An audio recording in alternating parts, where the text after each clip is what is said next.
Con el objetivo de establecer granjas agroecológicas que garanticen una producción sostenible, el Instituto Panameño Autónomo Cooperativo IPACOP ha puesto en marcha el programa de granjas familiares autosostenibles, dirigido a asociados de cooperativas en áreas marginadas a nivel nacional. En la primera etapa para este año 2020 se beneficiarán 78 cooperativas, 1.534 asociados, 6.134 personas. IPACOP, impulsando el movimiento cooperativo. Preparados para hacer nuestras presentaciones y así que queremos explicar un poquito la metodología de nuestro evento de hoy. El informe se presentará de la siguiente manera. Cada expositor tendrá 15 minutos para hacer su presentación. Al final de todas las presentaciones se abrirá un periodo de preguntas y respuestas que se va a hacer vía el icono de preguntas y respuestas que tienen todos ustedes disponibles. El chat le solicitamos que lo utilicen para hacer comentarios con respecto a la presentación y obviamente nos dejen el chat para eso. Preguntas y respuestas a través del link de preguntas y respuestas, para que entonces el moderador, que es mi persona, pueda hacérsela a los diferentes panelistas. Las personas que deseen la presentación pueden escribir al correo info@capitalnewspa.com para que ustedes puedan recibir la presentación del día de hoy. Importante reiterarles que es el informe al día. Es el resultado de la unión de 4 profesionales que buscan generar debate sobre la situación nacional de manera que presentar propuestas y soluciones que permitan establecer una hoja de ruta en beneficio de Panamá. El escenario actual demanda de todos la generación de ideas que contribuyan al desarrollo. Ya sé lo que ha pasado. Ok, te lo mando ahora mismo. Okay. Que inspira este documento, pero siempre basados en principios éticos con credibilidad y transparencia. Aquí vamos avanzando. Queremos un poquito darle un marco teórico del escenario en que se encuentra hoy nuestro país. La proyección de la caída del crecimiento económico pasó del 2% al menos 10% según el último reporte del Bank of America. Las MIPYMES cerradas a inicio de julio eran 40.000, ya el número se estima en mucho más según la UNPYME. Los contratos suspendidos van por 270.000 y comienza a aparecer la figura del mutuo acuerdo laboral para finalizar relaciones empleado-empresa. Los bloques 3 y 4 siguen esperando apertura. El desempleo ya supera los 2 dígitos. Se reinician actividades comerciales en 3 provincias del país. Se reabre la mina de cobre y la ley de moratoria entra en vigencia y ahora cada cliente debe negociar con su banco su acuerdo para continuar en la moratoria. En lo sanitario, julio se convierte en el peor mes de la pandemia con 31.706 casos registrados y 709 personas fallecidas. De marzo a junio los fallecidos fueron en total 631. O sea que esto nos da un indicativo de la magnitud en que entramos en la pandemia en el mes de julio. Total de casos a julio sumaron 65.256. El sistema sanitario quedó o estuvo a borde del colapso durante este periodo. De igual manera, a raíz de esto se anuncia la habilitación de centros de convenciones de Amador y Figali para recibir pacientes. Se aumenta el número de pruebas diarias para mejorar la trazabilidad del virus y los indicadores de reproducción efectiva, duplicación y letalidad desmejoran en ese mes de julio. En materia política, sigue la disputa interna en el partido gobernante. La lucha se traslada a las comisiones de la Asamblea, en donde se hacen acusaciones de un lado y de otro. Se produce el arresto de los hijos del expresidente Ricardo Martinelli en Guatemala. Se cita a los expresidentes Ricardo Martinelli y Juan Carlos Varela al Ministerio Público por el caso de Brecht. Es jefe de estamento de seguridad, se ven implicados en supuesto tráfico de armas y son detenidos. Algunos están con medidas cautelares. Partidos de oposición se mantienen expectantes, sin mayor beligerancia y participación en el escenario nacional. Y el vicepresidente de la República desaparece del escenario mediático durante este mes de julio. Con este escenario, señores, vamos a dar el marco introductorio a nuestras presentaciones y en esta ocasión le daremos la palabra a Temístocles Baldía, que será quien iniciará las presentaciones.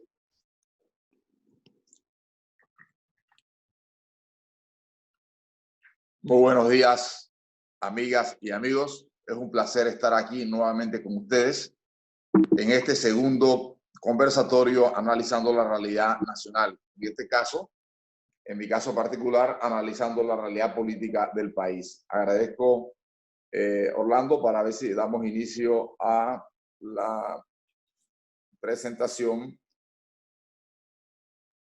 y poner las gráficas que tenemos ahí. Este es un análisis político que comprende el último mes, por eso hemos puesto mes de julio del 2020, porque ya hicimos el análisis inicialmente del primer año de gobierno del señor Cortizo. Aquí vamos a iniciar con un tema que para mí es muy importante. Ya podemos darle el avance a la siguiente gráfica, y es la Junta Directiva de la Asamblea de Diputados y comisiones de trabajo. Y anoto esto porque esto va a tener un impacto en el desarrollo político del país y es muy importante que lo tengamos muy claro. Vemos ahí los desafíos que tiene el nuevo presidente de la Asamblea. En primer lugar, él es elegido, impulsado en gran medida por el Ejecutivo, por el presidente Cortizo y el vicepresidente Carrizo, y también impulsado por el diputado más influyente de la Asamblea, Benicio Robinson.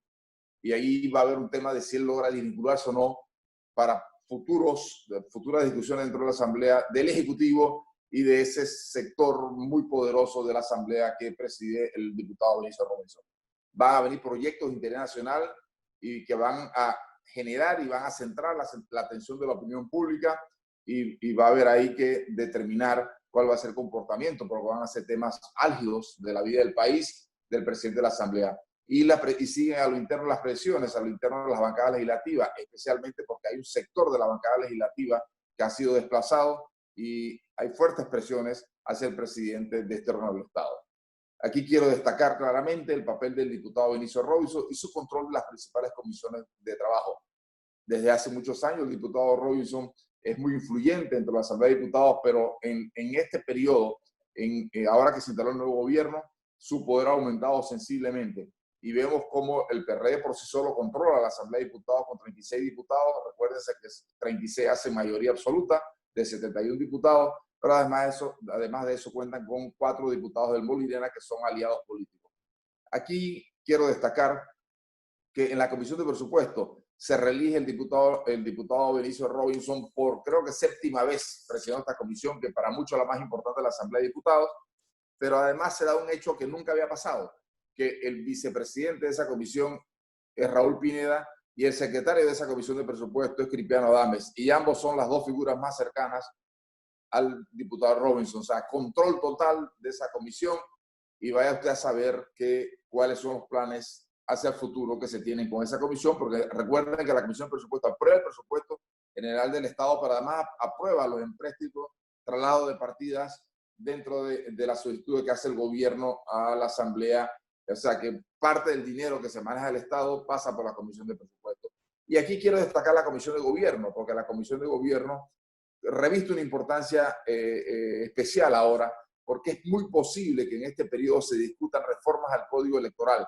Y resulta ser que ahí se ha puesto de presidente de la Comisión de Gobierno al diputado también Cristiano Adames, y de vicepresidente al diputado Roberto Ábrego, y de secretaria Corina Cano. Y los diputados Cristiano Adames y Roberto Ábrego son del círculo íntimo del diputado Benicio Robinson, y todos sabemos que probablemente vayan a impedir que se hagan reformas profundas al Código Electoral y que van a querer mantener el status quo vigente. Y después viene la Comisión de Comercio, otra comisión muy importante, porque la Comisión de Comercio la preside el jefe de la bancada del PRD, Ricardo Torres, y es dominada totalmente por los diputados del PRD. Pero ¿por qué la Comisión de Comercio es importante? Porque se van a discutir seguramente contratos de ley de la nación que tienen que ver con el área de minería, y preocupa que vaya a haber ahí situaciones de denuncias de vicios de corrupción, porque vienen estos contratos no solamente porque hay que renovar el contrato de Minera Panamá, sino de otras posibles concesiones mineras que están en el tapete. Quiero destacar aquí que el PRD domina las 15 comisiones de trabajo, todas. Y en estas comisiones, que son, se prevén como las más importantes de la Asamblea de Diputados, domina totalmente el sector de Benicio Robinson. Y destaco por último la Comisión de Credenciales, donde se aprueba la Comisión de Credenciales, donde pasan y se evalúan los nuevos magistrados, el nuevo Contralor, y además donde se ratifican funcionarios de entidades autónomas del Estado. Y ahí también hay una figura muy cercana al diputado Robinson como el diputado Roberto Aro. Ahora vamos así que tenemos que poner mucha atención a esto. Ahora vamos a evaluar en el último mes el gobierno de Benito Cortizo. Siguen habiendo unos retos de la salud a raíz de la pandemia del coronavirus importantes. Ya lo destacaba en la introducción Orlando, aumentos de contagios, hospitales y hoteles colapsados, y han tenido que habilitar nuevas áreas, pero un aspecto muy importante que los nuevos pacientes de coronavirus comienzan a ser tratados en sus propias casas ante el colapso que está habiendo de los hospitales públicos del país, y solo son trasladados a un hospital público cuando ya tienen una condición grave, lo cual demuestra el impacto que ha tenido la pandemia en nuestro país y que evidentemente el gobierno no ha tenido la capacidad de manejarla de la mejor manera posible. Vienen los retos económicos sociales, ya lo decía en alguna medida Orlando, el crecimiento del desempleo, que ya todos sabemos que ya pasó de los 2 dígitos, aumento de las protestas sociales, ya hay protestas sociales casi en todo el país, a diario hay algún nivel de protesta en el país, y eso es producto precisamente de la crisis que estamos viviendo. La ineficiencia en distribución de alimentos y bonos solidarios sigue siendo un reto enorme del gobierno. El gobierno no está siendo eficiente en la distribución del bono, el bono llega tarde, y evidentemente cuando una cajeta de alimentos o un bono solidario no llegan a tiempo, la gente sale a la calle inmediatamente a protestar. Casualmente ayer vi un video hablando de la caja de alimentos que distribuyen en Chile, y me impresionó la capacidad de cómo se maneja la caja, la calidad de los alimentos que hay y la variedad de los alimentos realmente envidiable. Creo que el gobierno debe tomar en cuenta lo que está haciendo Chile en cuanto al contenido de las cajas y la distribución de las cajas de alimentos. Mantener niveles óptimos de la producción agropecuaria. Creo que aquí yo quiero darle al gobierno una aprobación, porque creo que a pesar de la crisis, que ya vamos casi para 5 meses de tenerla, y ya no es una crisis sanitaria, sino que se ha trasladado a una crisis social y una crisis económica, no ha habido escasez de alimentos, aunque se han encarecido un poquito los alimentos en ciertos productos. Recientemente se habló de que podría haber escasez de cebolla, y ya llegaron importaciones de cebolla. Creo que ahí el gobierno ha tenido un manejo positivo. Y por último, la lentitud de la llegada de nuevas divisas para vías préstamos a entidades internacionales. Esto lo va a tocar ahora Ernesto Bazán, pero aquí hay un elemento importante, porque el gobierno muchas veces habla de que todavía no tienen los desembolsos suficientes para enfrentar los retos que tiene la pandemia. Los retos políticos, bueno, ya un tema que tocó Orlando, el vicepresidente ha pasado a un segundo plano, no desde el punto de vista de la gestión pública, porque él sigue siendo muy activo, sino desde el punto de vista de su salida en escena. Baja popularidad y pérdida de confianza, eso lo va a analizar ahora con más profundidad el amigo Leopoldo Neira. Dificultad para impulsar planes y proyectos. Hay mucha dificultad, incluso el plan anunciado por el presidente Cortizo en la asamblea del 1 de julio, mucha gente se queja, la gente llama al Ministerio de Comercio y llama a entidades para conocer los planes y programas, sobre todo para los pequeños y medianos empresarios, y la respuesta sigue siendo negativa, o no hay respuesta clara y precisa para esta gente que requiere de ayuda para no perder sus pequeñas inversiones y sus pequeñas empresas. Sigue habiendo problemas en la rendición de cuentas y transparencia. Creo que el gobierno queda de ver ahí, mientras el gobierno no le genera al país confianza a través de rendición de cuentas y transparencia en la gestión pública. Creo que el gobierno tiene un grave problema frente a la población. Yo aquí hablo de un efecto catatónico en la gestión gubernamental. He visto a gente decir que el gobierno está paralizado. La paralización creo que no es el caso del gobierno. El efecto catatónico que hay en el gobierno creo que es el término más adecuado, porque el catatónico es una persona que se mueve con dificultad, que pierde en gran medida la voluntad y que hace sus movimientos son erráticos. Y creo que tenemos un gobierno que hasta el momento sigue siendo catatónico, y creo que es muy negativo para el país tener esos efectos en un gobierno que debe gestionar con más claridad y con más precisión su labor gubernamental. Aquí quiero hablar del caso de los hermanos Martinelli y sus repercusiones en Panamá, porque creo que esto es muy importante para la vida política, económica y judicial judicial del país. La aplico rápidamente. Repercusiones políticas, bueno, a lo interno del cambio democrático hay una lucha por el poder. Y si los hermanos Martinelli son extraditados, son procesados, son juzgados y son condenados a los Estados Unidos, esto va a tener un efecto enorme en Panamá. ¿Y cuál es? Y vemos esos efectos, no solamente porque eso le va a poner un gran signo, o más que un signo, un punto enorme negativo al expresidente Martinelli, lo cual fortalece la figura de Rómulo Brooks al interno del cambio democrático. Martinelli incluso anunció una posibilidad de un nuevo partido político. Creo que eso quedaría con un signo de interrogación importante, porque en el caso de que extraditen los hijos, sean juzgados y condenados, creo que se va a trastocar ese plan. Y también rumbo a las elecciones del 2024, porque es obvio que el expresidente Martinelli quiere ser candidato en 2024 y probablemente una condena de los hijos puede cambiar el panorama político sustancialmente.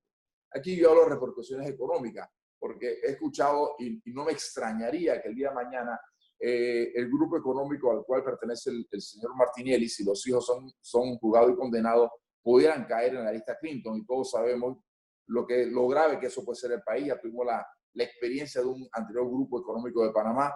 El hecho de pasar por la lista Clinton o ser puesto en la lista Clinton genera repercusiones económicas muy serias para el país. Y todos sabemos que el expresidente Martinelli maneja un grupo empresarial, ya más manejado más por su esposa, pero maneja un grupo empresarial importante para el país, así que pueden haber consecuencias serias.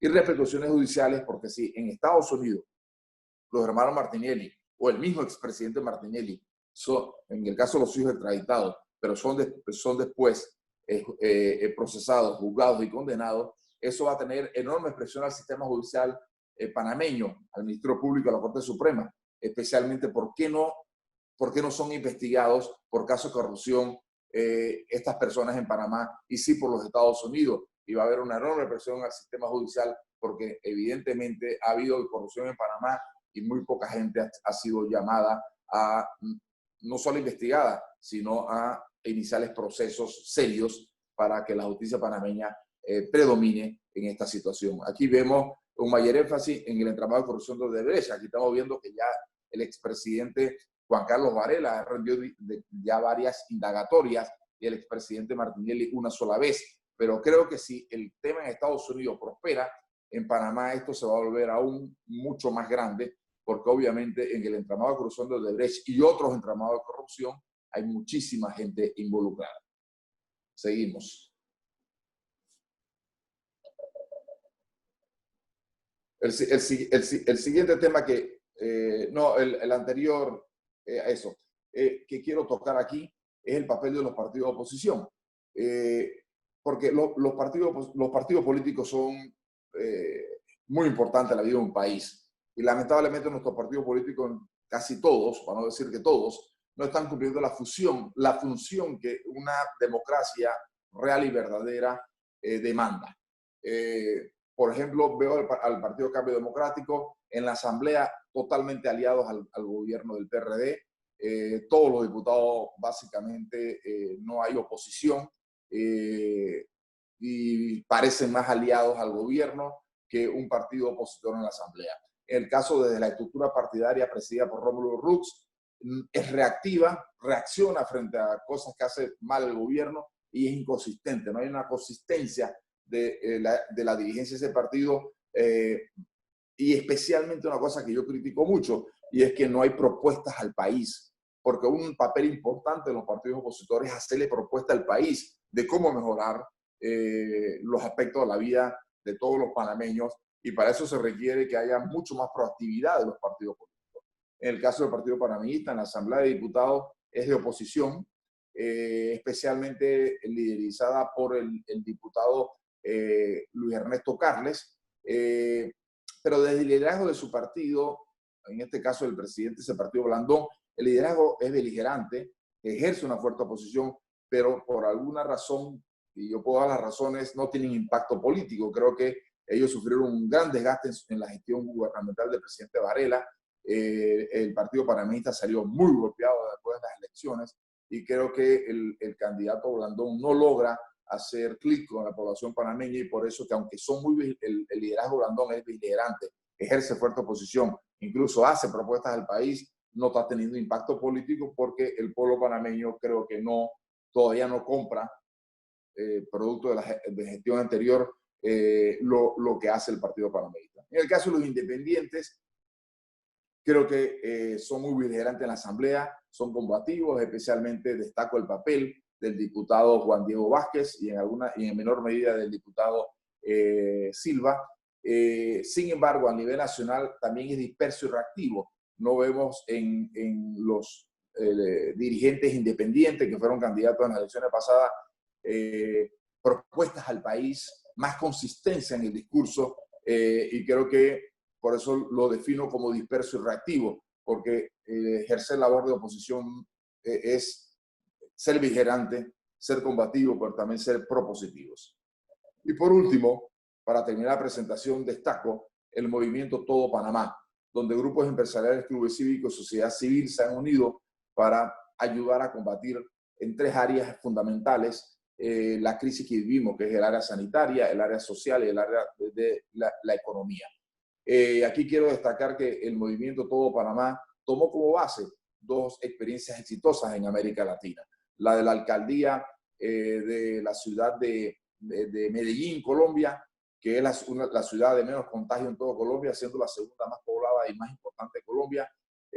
No es el caso de Bogotá, que tiene muchos contagiados del área de la costa, incluso de Cali, pero Medellín ha sido muy exitosa en su experiencia. Y aquí también destaco la experiencia de Guayaquil, que en principio la pandemia en América Latina fue el foco de la pandemia y donde hubo básicamente un fracaso total de la gestión de la pandemia. Sin embargo, en un momento dado hubo una alianza interesante entre la alcaldía de Guayaquil con sectores empresariales y sectores de la sociedad civil guayaquileña, y realmente de ser hoy la ciudad hace 3 meses atrás, la ciudad que era vista como un fracaso total en su gestión para combatir la pandemia, hoy en día han pasado a muy pocos contagiados y básicamente a 0 muertes en el último mes. Y igual pasa en Medellín, donde tiene muy bajo contagio y el nivel de muertes, de fallecimiento por esta pandemia es bajísimo.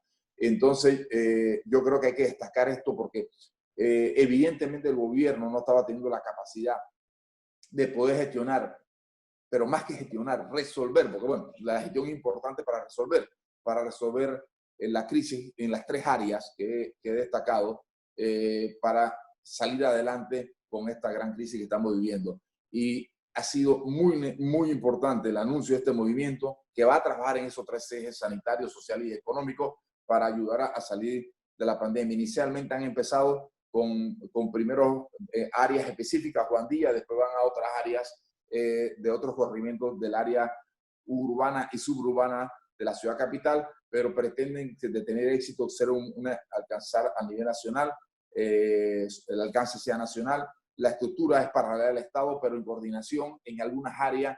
Y yo creo que aquí quiero destacar, para ir terminando, que es muy importante que el gobierno apoye esto. No ha habido un apoyo sustancial del gobierno, porque en la medida de que, y no quiero pensar que haya celos en este proceso, pero en la medida de que el gobierno apoye esto, creo que va a ser mucho más positivo y más importante para superar la crisis.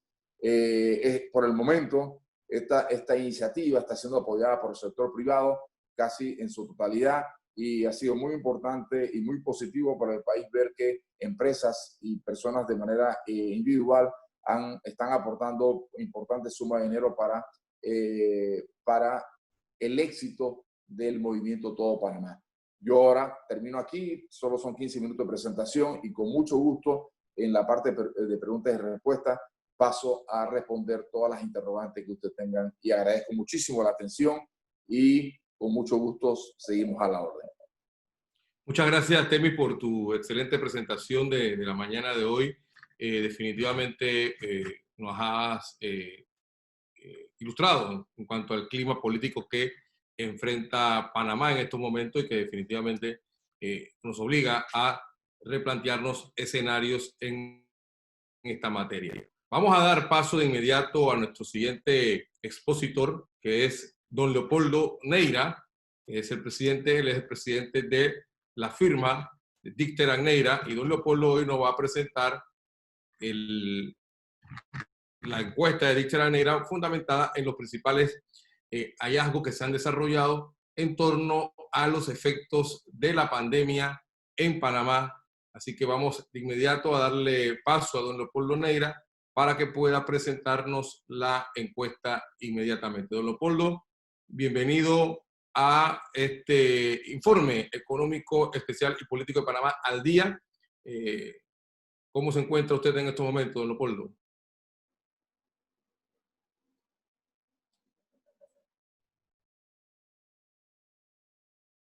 Don Leopoldo. Estamos esperando que se...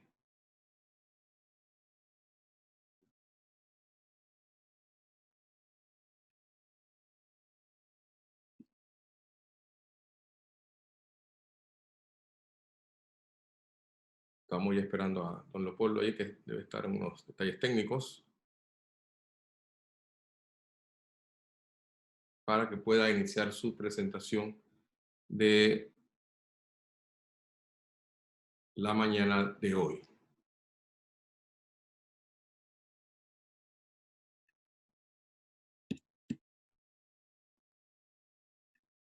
Recuerden que pueden hacer sus preguntas a través del enlace de preguntas que tenemos aquí en el Zoom, y también pueden hacer o enviar el chat sobre algún comentario a través de los chats. Tratemos de separarlos para que nuestros panelistas puedan recibir las preguntas individuales cada uno. ¿Me escuchas, Orlando? Sí, don Leopoldo, lo escuchamos perfectamente. Buenos días a todos. Primero que todo, hemos tenido un poquito de problemas técnicos acá en Coronado, pero superados estos problemas técnicos, me da mucho gusto estar con ustedes. La investigación que realizamos está basada en 4 pilares. El primer pilar tiene que ver con un autoanálisis que nos estamos haciendo como país frente a los demás países latinoamericanos de cómo hemos manejado la pandemia. En el segundo término, estamos viendo en qué nivel los panameños percibimos que está el aspecto de carácter sanitario. Es decir, si sentimos que lo peor ya pasó, está pasando o está por pasar. El tercer parámetro tenía que ver con el aspecto de carácter económico. La misma pregunta hecha ya no solamente al aspecto sanitario, sino al aspecto económico. Si lo más difícil de este COVID pasó, está pasando o está por pasar. Y la cuarta pregunta era cuál era la disponibilidad, o el cuarto pilar, la disponibilidad de los panameños al cambio. No sé si me podrán ver. Vamos un poquito sobre la metodología de la investigación. Toda investigación requiere de un universo definido que era hombres y mujeres mayores de 18 años. La encuesta fue hecha de manera telefónica con una representación del país, donde se excluyó la provincia de Darién y las comarcas. Esto significa que siendo Darién y las comarcas las áreas más retiradas y bastante no solamente distantes, sino también a menor acceso a la tecnología y a la riqueza del país, 3-4% pudiese estar la investigación todavía faltándole para realmente tener una narrativa un poco más clara de lo que el país en este momento está sintiendo, pensando y actuando. Sin embargo, esta es una investigación que representa con el 94 o 95% de posibles encuestados en el país a la nación. Nuestro margen de error es 3.7 y las fechas donde hicimos este campo fue del 15 al 27 de julio, así que esta encuesta tiene básicamente una semana de haber sido cerrado el campo. Cuando reflejamos los datos y segmentamos los datos por distribución de la muestra, por provincia, por ingresos o por grupo de edad, esta muestra lo que trata e intenta hacer es representar al universo. Sí que esta distribución que tenemos, con la excepción de género, es muy parecida a los censos con los cuales trabaja el Tribunal Electoral. Lo que hicimos fue poner un pequeño peso a las mujeres para equilibrar la muestra, porque realmente existe un ligero porcentaje casi insignificante de un poquito más mujeres que hombres en la República de Panamá. La primera pregunta que hicimos, don Orlando, a ver si nos ayudas un poco, es el manejo de la pandemia de país en comparación con el resto de los países latinoamericanos. Como podemos observar, hay un 43% que siente que como país, no como gobierno, como país hemos manejado la crisis peor que los demás países latinoamericanos. Hay un 38% que conceptualiza que lo hemos hecho igual a los demás países, y hay un 19% incluso que siente, que cree, que piensa que lo hemos manejado mejor. Un poquito de análisis con relación al 43% que casi representa la mitad de los panameños. La crisis pandémica, que hoy es una crisis social y que tiene dos vertientes, la vertiente económica y la vertiente hospitalaria, realmente se ha transformado en una crisis social. Y por eso es que estas investigaciones lo que intentan es hacer un vistazo, llevar cierta luz, llevar conocimiento al país y no estar mirando hacia el gobierno lo está haciendo mal o no lo está haciendo tan bien. Sin embargo, hay que recalcar dos cosas importantes o tres. La primera es que la crisis nos agarra en un momento en donde ya había una desaceleración económica, lo cual nos agarró un poco mal parados, con vacas flacas. Segundo, Panamá es muy sui generis. Prácticamente el 80% de la economía está centrada en la franja canalera. Y como consiguiente, tenemos un país que también está desequilibrado en cuanto a distribución poblacional se refiere. La ciudad de Panamá es una ciudad que ocupa, para mucho orgullo de nosotros, de los primeros lugares con más rascacielos en Latinoamérica. De hecho, si vamos a los Estados Unidos, solamente 3 ciudades, tal vez una cuarta, tiene un panorama distinto al de Panamá, que sería Nueva York, Chicago, algo Miami y algo Houston. Pero ciudades como Los Ángeles, ciudades como Boston, ciudades como Washington, no tienen tantos rascacielos ni tantas ciudades ni tantos edificios altos como la ciudad de Panamá. Entonces eso nos hace incluso que en sitios en donde supuestamente hay riqueza y en donde supuestamente hay un bienestar social alto, estamos realmente confinados a una zona geográfica relativamente estrecha. Si en adición a esto nosotros sumamos que justamente porque la economía del país se ha centrado en la franja canalera, lo que hemos construido realmente es un anillo de gran pobreza que, si se acuerdan, inició con la parte oeste y que ahora está bien situada en la parte este, donde es un dormitorio de la ciudad y donde es un dormitorio que realmente tiene bastante menos ingresos que el centro de la ciudad e incluso que la parte oeste.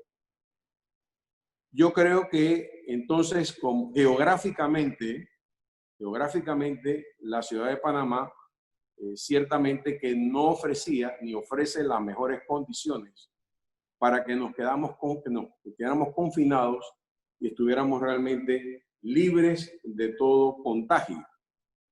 Y desde luego, si quieren agregar que la ayuda económica pareció ser insuficiente, entonces tenemos la mezcla ideal para que muchas personas, y digo muchas personas porque prácticamente el 50% de la población no cotiza, es independiente, tiene que buscar el pan nuestro de cada día, todos los días.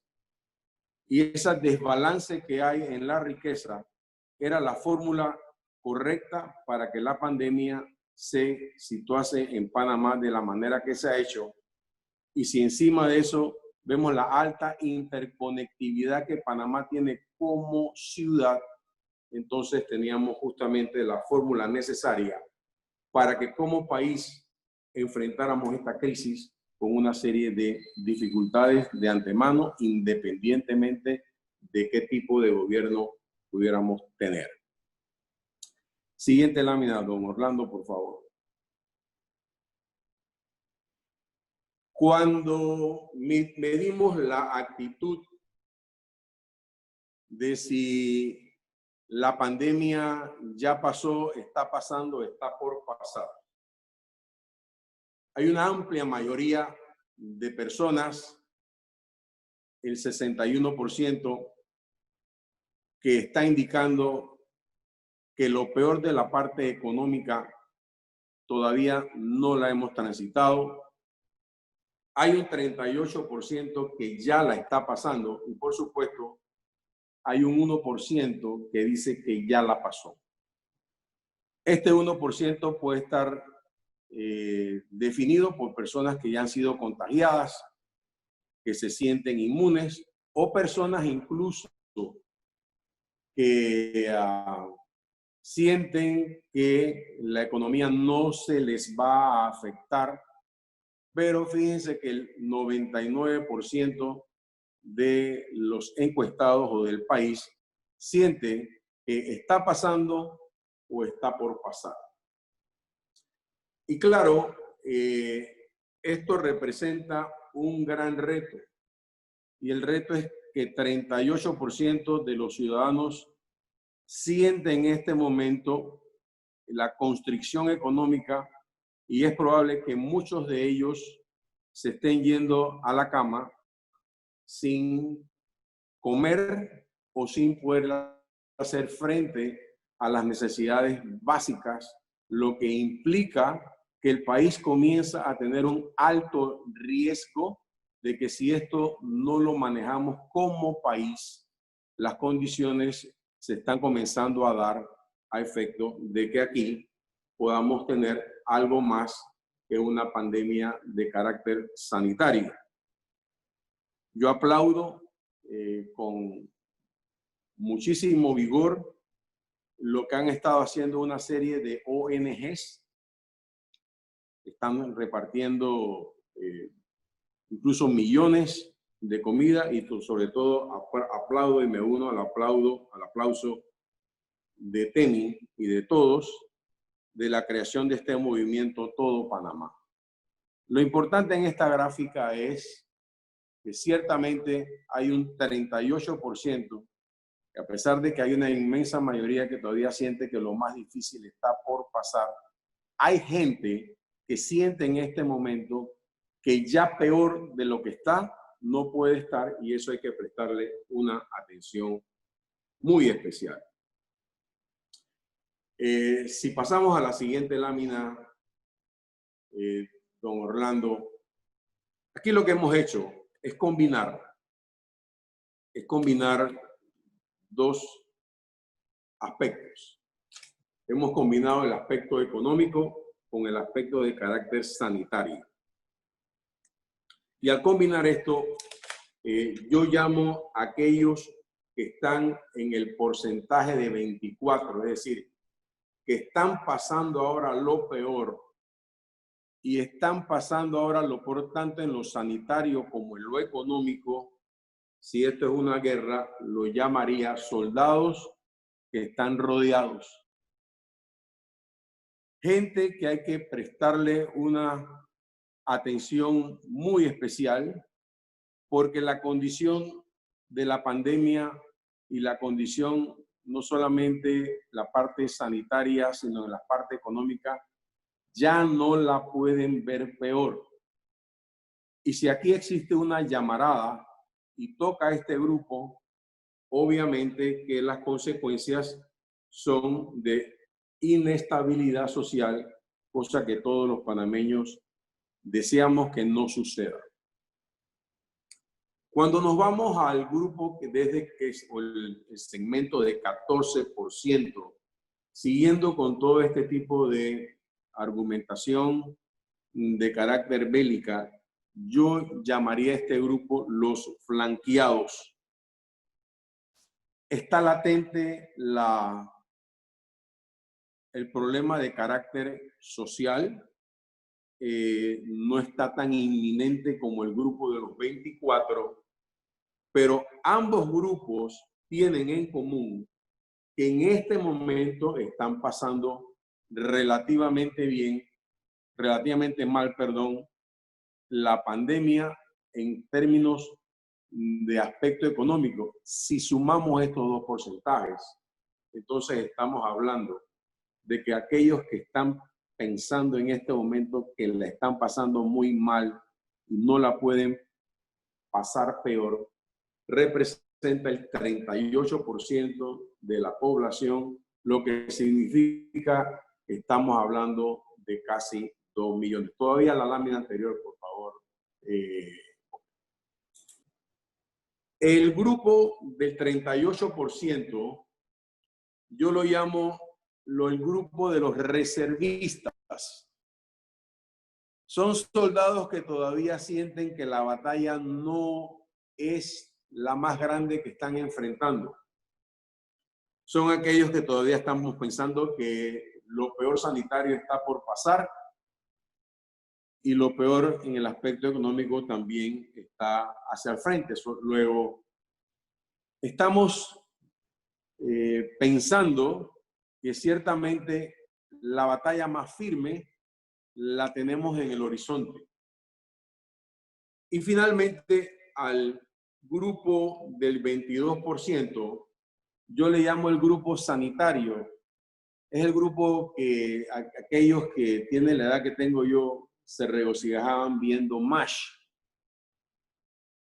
Son aquellos que están preocupados más por la parte pandémica. Y si fuesen entonces esto un regimiento de un ejército, serían los médicos, los paramédicos, las enfermeras del ejército. Y son este 22% aquellos que sienten que lo peor del aspecto sanitario está pasando en este momento.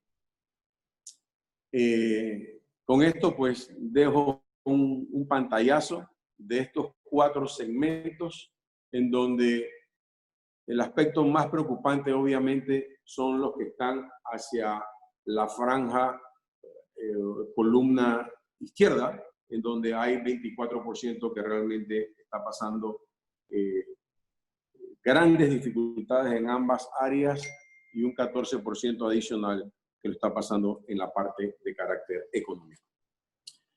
La última lámina es cuál es la disposición que tenemos los panameños cuando pase la pandemia. ¿Qué vamos a hacer? ¿Qué tipo de país queremos tener?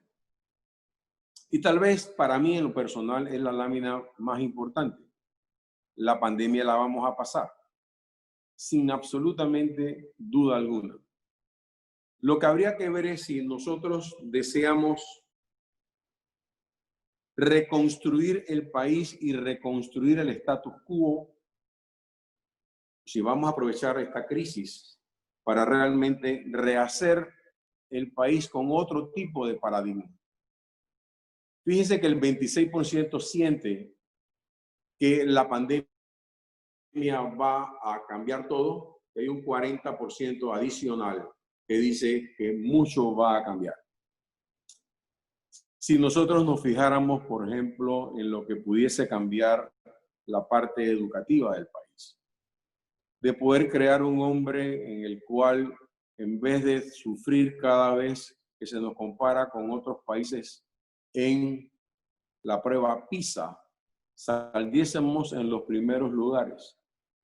Para esto, obviamente, que se requiere un gran esfuerzo, pero sobre todo requerimos de que tengamos predisposición hacia el cambio. La pandemia nos ofrece grandes oportunidades, como nos ofrece siempre toda crisis. Estas crisis tienen dos cosas: saca lo mejor de nosotros o saca lo peor. Yo hago votos para que este reflejo de cambio saque lo mejor de cada cual y que realmente el país se enrumbe abrazando la tecnología, pero más que la tecnología, abrazando los conceptos más nobles por los cuales el país se hizo país, para que fuera un país más justo, para que fuera un país que las reglas fuesen respetadas por todos y que el acceso a la educación no fuera solamente un estandarte que decimos, sino que sea una educación de altura que pueda producir en el país ciudadanos más que panameños, ciudadanos del mundo, que puedan enfrentar con éxito la globalización que hoy todos nuestros estudiantes enfrentan. Muchas gracias y nos vemos en la parte de preguntas y respuestas. Muchas gracias, don Leopoldo, por su interesante presentación de esta mañana. Ahora vamos a darle la participación a don Ernesto Bazán, quien va a conversarnos sobre las perspectivas económicas del país. Don Ernesto, bienvenido al escenario.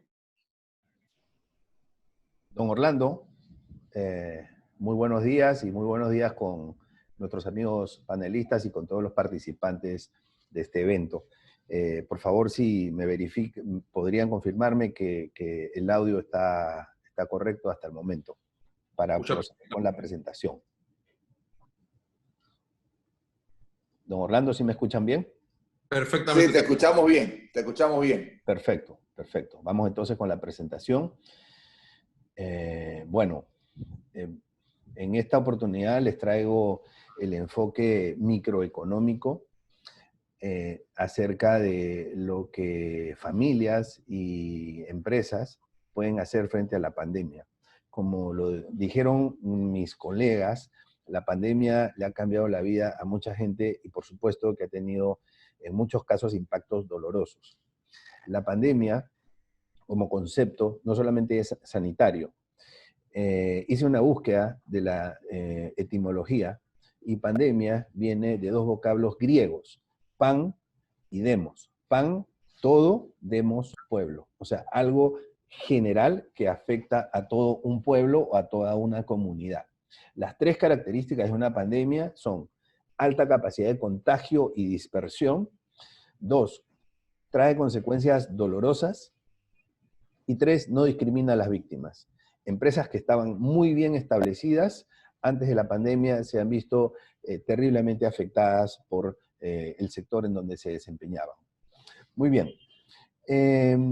Y este concepto de estas tres características es aplicable no solamente a lo sanitario, sino también a lo económico. Y a eso vamos con la explicación. Bueno, todo comienza en la economía con el confinamiento.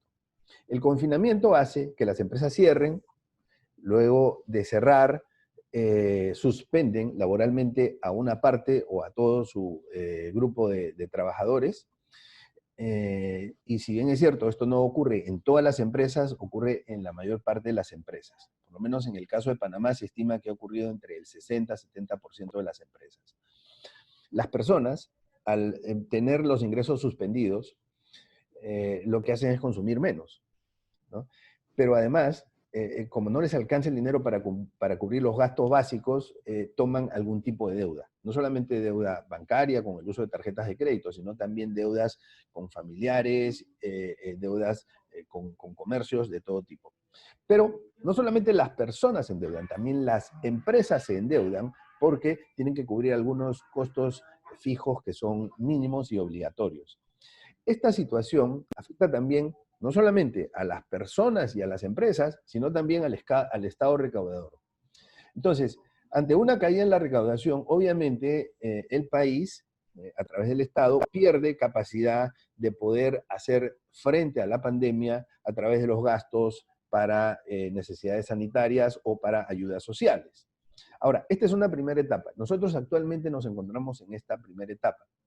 Pero lo que tenemos que tener presente es que esto va a continuar. Como se presentó en el informe de Dieter Aneira, explicado por Leopoldo, la mayor parte de personas, o sea, el 60% de personas cree que en lo económico, lo peor todavía no ha pasado. Lo peor es lo que viene. Pero ¿qué es lo que viene? Viene básicamente dos momentos importantes. El primer momento es el momento del desconfinamiento, ¿no? Y en el desconfinamiento, desafortunadamente, vamos a continuar con el contagio. Fíjense cómo este contagio se fue de las empresas a las personas y a las familias, pasó por el Estado recaudador, y cuando se termine el confinamiento y las empresas y los bloques, las actividades regresen a la reanudación económica, pues el consumo de las familias ya no será el mismo. El consumo se va a ver seriamente afectado porque las personas están más endeudadas, con menos ingresos, y eso va a significar que el contagio vaya ya no de las empresas a las personas, sino de las personas a las empresas. Es decir, que compren menos. Y entramos en un círculo vicioso en donde si las empresas venden menos, cae la recaudación, cae el ITBMS, pagan menos renta, nos terminamos afectando todo. Ahora, lamentablemente, no termina todavía esta situación de impacto económico con el desconfinamiento. Hay un momento que es sumamente importante en la evaluación del impacto económico de la pandemia y que va a hacer que el contagio continúe, que es la finalización de la suspensión laboral.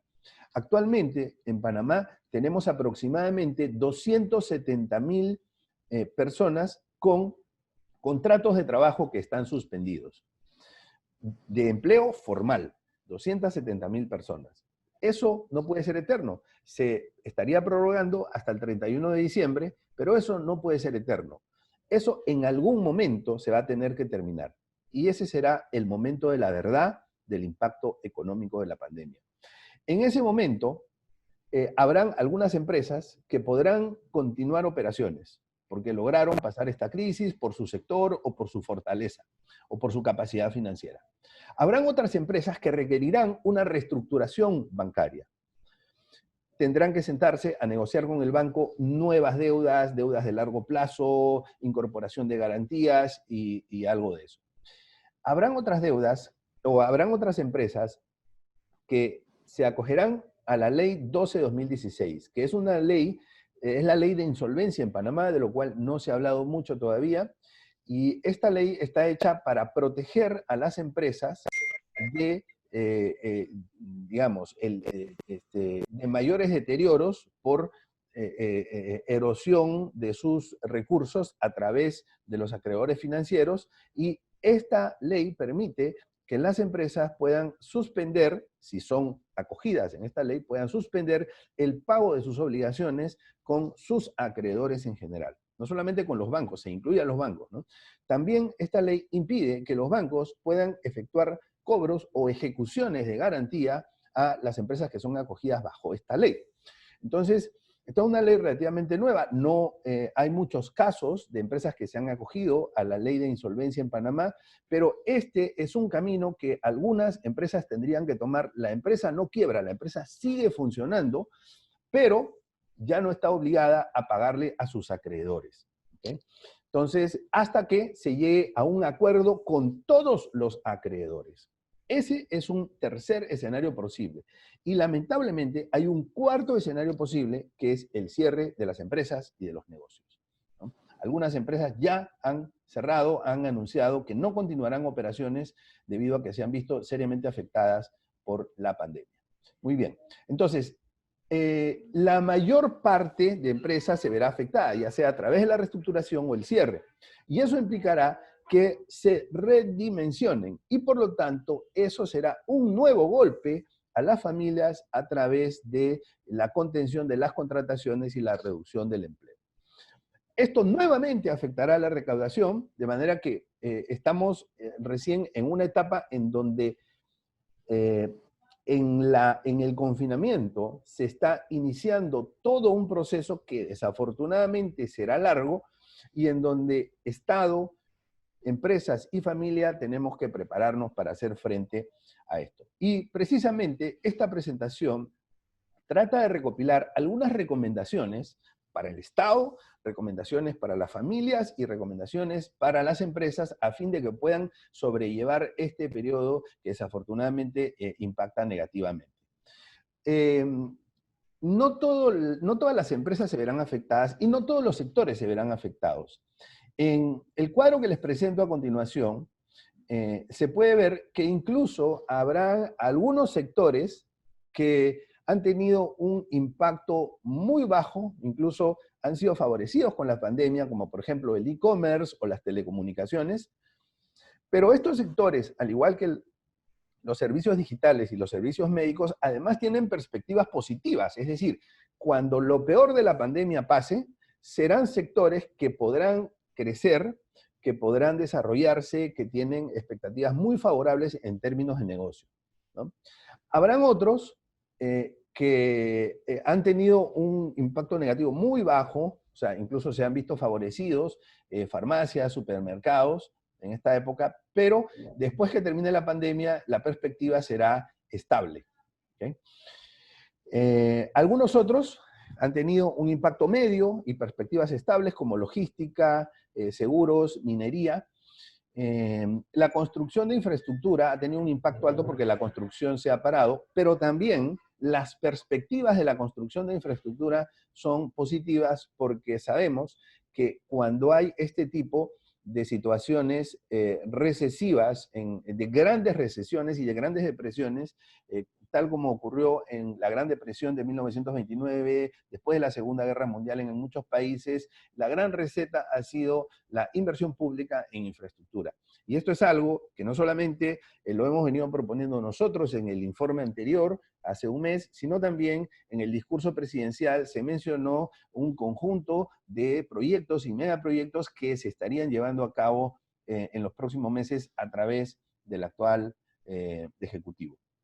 Bien, algunos otros sectores tienen una perspectiva media, como petróleo, comercio minorista, se ha visto afectado de manera considerable, o sea, sectores con alto nivel de afectación, construcción, petróleo y gas, comercio minorista, la educación privada, el sector inmobiliario, la banca, se han visto afectados. Sin embargo, las perspectivas en una gran parte de los sectores desafortunadamente son muy negativas porque va a costar muchísimo poder volver a situaciones similares al periodo previo a la pandemia, ¿no? Entonces, empresas como por ejemplo Copa, que están iniciando operaciones, pero que desafortunadamente la perspectiva que se le presenta para ellos en los próximos años no la va a llevar a una situación previa a la pandemia, a pesar de haber sido una empresa eficiente, una empresa rentable. Existen muchos negocios y existen muchos sectores que no van a poder recuperar en los próximos años la situación previa a la pandemia. Sobre todo el sector hotelería, el sector turismo, el sector aviación, sector de eventos masivos y también los restaurantes se van a ver muy afectados. Muy bien. Entonces, ¿cómo le hacemos frente a la pandemia económica? Desde la perspectiva macroeconómica tenemos la primera recomendación para el Estado es racionalización de gastos. Fíjense que no estamos proponiendo reducción de gastos ni tampoco estamos proponiendo aumento de gastos. Es decir, en algunos casos reducción y en otros casos aumento. ¿En qué casos tendría que ser reducción? En aquellos casos en donde el gasto tiene un bajo impacto social. como lo comentamos en el informe anterior. Por ejemplo, la publicidad estatal, por ejemplo, el cierre o redimensionamiento de embajadas, por ejemplo, poner topes salariales a funcionarios públicos, evitar los dobles cheques, triple cheques. Ese tipo de reducción de gastos tiene bajo impacto social. Pero también el Estado, en esta situación de emergencia, necesita gastar más en rubros que tienen un alto impacto social, como por ejemplo el bono solidario, en donde ya prácticamente se ha generalizado la opinión de que los 100 balboas que se otorgan y que no llegan en todos los casos de manera oportuna o de manera correcta son insuficientes dada la situación. Gastos en insumos médicos, por ejemplo, ¿no? Hemos visto algunas manifestaciones de médicos que están pidiendo insumos, mascarillas, guantes, es decir, están pidiendo recursos, y ese es el tipo de gastos que se tiene que aumentar, porque encaja con el sentido social y tiene un fuerte impacto social. Las medicinas y la contratación de más profesionales de salud. Ahí sí se tiene que aumentar los gastos. Entonces yo le llamo a esto racionalización, pero el criterio es muy simple. El criterio es impacto social. ¿Qué tiene impacto social? Lo que tiene impacto social, bueno, en eso se gasta, en lo que no tiene impacto social, eso se reduce.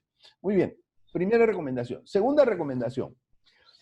Se ha hablado mucho del reinicio de actividades y se ha pensado en un reinicio de actividades de manera horizontal. Es decir, abrimos el primer bloque, abrimos el segundo bloque, abrimos el tercer bloque. Y bueno, tenemos que decir los economistas que la economía no funciona así. La economía funciona de manera integral. Si un negocio está abierto, pero sus clientes no pueden ir a hacer esta compra, porque no pueden salir de un confinamiento, entonces lamentablemente a ese negocio no le va a ir muy bien. Habíamos conversado de algunas ferreterías que han abierto porque han sido autorizadas para abrir, pero los clientes de las ferreterías, que principalmente están ligadas al sector construcción, no están comprando. Y la ferretería está absorbiendo costos fijos altos con una demanda bajísima. ¿Okay? Entonces, eso por un lado. Por otro lado, se habla, por ejemplo, de la apertura de los casinos, ¿no?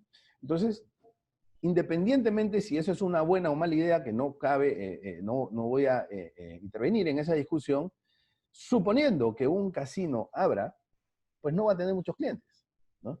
Y va a tener más costos fijos que ingresos probablemente. Y para un casino sería terrible una apertura parcial que puedan abrir ellos, pero que no puedan llegar sus clientes. Entonces, independientemente si eso es una buena o mala idea, que eso no se discute, ese es un ejemplo de que no se pueden abrir algunas actividades de manera aislada, porque la economía no es un conjunto de islas. La economía es un conjunto de agentes económicos en donde están todos interconectados y en donde todos nos necesitamos a todos. Entonces, frente a eso, la segunda recomendación es un reinicio vertical. No un reinicio horizontal, sino un reinicio vertical. Se abren todos los bloques al 10%. Por supuesto que con los cuidados de salud, así como, o sea, se parte del principio que cualquier reapertura de bloque o de actividades implica tomar todas las medidas sanitarias del caso. Sobre todo, evitar aglomeraciones. Eso es muy importante. Entonces, se puede dar reinicio, por ejemplo, a las pequeñas empresas, empresas en donde el ratio, número de trabajadores versus tamaño del negocio permite un adecuado distanciamiento entre las personas, eso es muy importante, y damos por descontado de que se usan mascarillas, de que se usa los hábitos, que se llevan a cabo los hábitos de limpieza y todas las medidas sanitarias del caso. Muy bien. Entonces, y gradualmente la economía, en lugar de abrir todos los bloques, se abre una gran parte de bloques, el 80% de los bloques, pero un 10%. Después a un 25%, después a un 50%, después a un 75%. Esa es en mi opinión, una mejor forma de reiniciar actividades económicas. Porque no sabemos cuándo se va a reiniciar las actividades económicas, pero lo que sí sabemos es que algún día eso va a ocurrir. Muy bien. Y cuando se tenga que llevar a cabo el reinicio, mi propuesta es que se lleve a cabo a través de un reinicio vertical. ¿Okay? Bien, hay algunas experiencias en Latinoamérica, como por ejemplo República Dominicana, en donde ellos hicieron un reinicio vertical, actualmente tienen el aeropuerto abierto y se han cuidado mucho. Obviamente es un país que está afectado por el virus, como todos los países latinoamericanos, ¿no? Pero la forma de reiniciar actividades ha sido un poco diferente.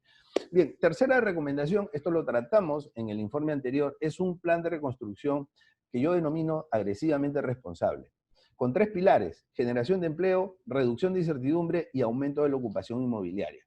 Le debemos mucho, el país, Panamá, le debe mucho al sector construcción y al sector inmobiliario. Y ese puede ser un sector que sea punta de lanza en la reactivación. ¿Okay? Estoy de acuerdo con muchos economistas en que probablemente no será un sector que nos permitirá o nos llevará a una transformación del modelo económico, porque no es un sector que te permite escalar, pero hoy en día lo necesitamos muchísimo.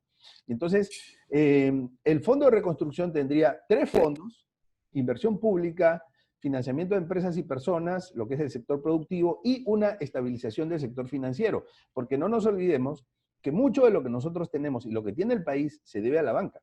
Si no existieran bancos, mucha gente no tendría casas, no tendría apartamentos. Muchas empresas no hubiesen podido crecer, muchas personas no tendrían auto, no tendrían una tarjeta de crédito. Entonces, le debemos mucho a la banca y tenemos que cuidar. Muy bien. Desde la perspectiva microeconómica, pensemos en una transformación del negocio. O sea, primero, esto pasa por 4 preguntas. Ahora, este es un mensaje para las empresas. Empresas, señores empresarios, piensen en lo siguiente. 4 preguntas. Primera, ¿qué debo dejar de hacer? ¿Qué debo dejar de hacer? Por ejemplo, un hotel, ¿qué debe dejar de hacer? Convenciones. Ok, ¿qué debo seguir haciendo? ¿No? Por ejemplo, un hotel, ¿qué debe seguir haciendo? Pues venta de habitaciones, alquiler de habitaciones, ¿no? Tal cual lo hacía antes de la pandemia. ¿Qué debo hacer diferente? ¿Okay? Bueno, algo que puede ser diferente es que el hotel, que tenía un restaurante donde recibía clientes, pues ahora puede vender comida, o sea, seguir funcionando, seguir con el restaurante funcionando, pero vender comida a domicilio o a empresas. Ese es un negocio diferente, ¿okay? Que no hacía antes probablemente. Y también aquí cabe la pregunta, ¿qué puedo hacer que no hacía antes? Por ejemplo, un hotel puede hacer una escuela virtual de atención hospitalaria o de servicio al cliente en una pequeña academia virtual, que era algo que los hoteles no hacían, pero están perfectamente preparados para poder hacerlo y para poder contribuir a la sociedad. Entonces, la transformación del negocio pasa por hacernos estas 4 preguntas, y la mayor parte de negocios necesita transformarse. Incluso hasta los supermercados, que han tenido una buena continuidad en época de la pandemia, necesitan transformarse, porque ahora los supermercados pueden hacer ventas por delivery. Segunda recomendación, reducir los costos fijos al mínimo. Eso es tremendamente importante porque estamos en una incertidumbre en donde no sabemos cuánto tiempo vamos a tener que sobrellevar los impactos de la pandemia, ¿no? No sabemos muchas cosas, no sabemos hasta cuándo durará esta crisis, no sabemos qué tanto nos afectaremos, no sabemos cuándo vendrá el confinamiento, no sabemos cuándo vendrá la finalización de la suspensión laboral. O sea, hay muchas, no sabemos qué otras leyes van a venir. Entonces, ante esa incertidumbre, reducir los costos fijos y ponerlos en un nivel mínimo. Esa es una recomendación importante. Es momento también de renegociar con proveedores. O sea, aquí en la crisis se han afectado todos, y si nos hemos afectado todos, pues tenemos que estar en condiciones de poder sentarnos a conversar con los principales proveedores para llegar a términos especiales en esta época de crisis, ¿no? Estoy seguro que muchos proveedores, por ejemplo, los que alquilan los locales, están dispuestos a aceptar un menor pago con tal de retener al cliente y de seguir teniendo ingresos. También evaluar una reestructuración bancaria, sentarse con el banco y decir, mira, necesito que la deuda que yo tenía a 2 años, pues podamos ponerla a 8 años, pero te voy a dar estas garantías, tengo estas cosas buenas, podemos hacer una consolidación de deuda y todo a largo plazo para que así las cuotas sean bajas y haya una menor capacidad de poder sobrellevar estos efectos. Y también otra posibilidad es evaluar una reestructuración concursal de la Ley 12/2016, de la cual les hablé hace algunos minutos. Muy bien, para las familias, y con esto termino, recomendaciones. Primero, señores, en las familias necesitamos clasificar los gastos. 3 tipos de gastos. Los gastos imprescindibles, por ejemplo, la comida, el arroz y los porotos, eso es imprescindible. ¿Sí? Con eso, pues eso no lo podemos reducir. Hay algunos que son necesarios. Por ejemplo, las capacitaciones, ¿no? Son necesarias, ayudan, son importantes, pero no llegan a ser imprescindibles. Y tenemos otros que son prescindibles, de los cuales nosotros podemos eliminarlo de nuestros rubros de gastos, ¿no? Por ejemplo, pedir comida por delivery, eso es un gasto prescindible. O sea, si en lugar de pedir una pizza a un restaurante por delivery, nosotros podemos preparar la misma pizza en nuestra casa, y de esa manera estamos prescindiendo de una serie de gastos, ¿no? Entonces, esos son algunos ejemplos. Una vez que se han clasificado los gastos con colores, pasamos a priorizar. Y de acuerdo al presupuesto que tengamos, ¿no? Bueno, hasta dónde llega la manta y hasta dónde nosotros podemos cubrir los gastos, ¿no? Porque hay que tratar de no endeudarse mucho, ¿sí? Entonces, en algunos casos les alcanzará para el color verde, en otros casos para el verde y para el amarillo, y en otros casos incluso les alcanzará hasta el color rojo, y bueno, bien por ellos. Tercero, buscar ingresos alternativos. He conocido mucha gente que, independientemente que va a volver a ser llamada en un trabajo en donde actualmente está con un contrato suspendido, está buscando ingresos alternativos. Y aquí nace algo que yo llamo el emprendimiento temporal. Un emprendimiento temporal, por esta época de pandemia, que independientemente que tengamos que regresar a nuestro lugar de trabajo, podemos generar algunos ingresos adicionales que nos ayuden a sobrellevar esta situación difícil. Hay personas que saben cocinar y que por ahí pueden generar ingresos, ¿no? Independientemente de su profesión. Pueden ser abogados, pueden ser ingenieros, pueden ser economistas, pero saben cocinar, y eso les puede dar algunos ingresos. Hay, digamos, gente que sabe de mecánica, que puede hacer revisiones o cambios de aceite de vehículos que están abandonados, ¿no? Y en donde si no se les da el mantenimiento, el daño al motor puede ser fuerte. Hay personas que dependiendo de su actividad pueden vender cosas por delivery, o pueden ser los mismos deliveries, o empresas, mini empresas o mini emprendimientos de servicio de delivery, que hoy en día se necesita mucho. Entonces, eso pues cada familia y cada persona lo tendrá que evaluar. Pero existe ahí una oportunidad. ¿Por qué? Porque yo creo que no podemos dejarle todo el peso de resolver el problema de la pandemia al Estado. Por último, el Estado somos todos. Entonces, no solamente le podemos reclamar al Estado que resuelva los problemas de todos, o sea, las empresas también tienen un rol, y las personas también tenemos un rol, y las familias. Entonces, este es un asunto de todos. No tenemos que esperar que nos resuelvan nuestros problemas, tenemos que salir a ver cómo los podemos resolver, con qué ideas, con qué iniciativas, ¿no? Porque gran parte de ello depende de nosotros. También cuidar la liquidez es una recomendación importante, porque no sabemos, como les decía, cuánto tiempo va a durar esto. Y liquidez son dos cosas. Liquidez es dinero que hay en la cuenta de ahorros, pero también liquidez es saldo disponible en tarjeta de crédito. Eso hay que cuidarlo, ¿okay? Hay que saberlo administrar.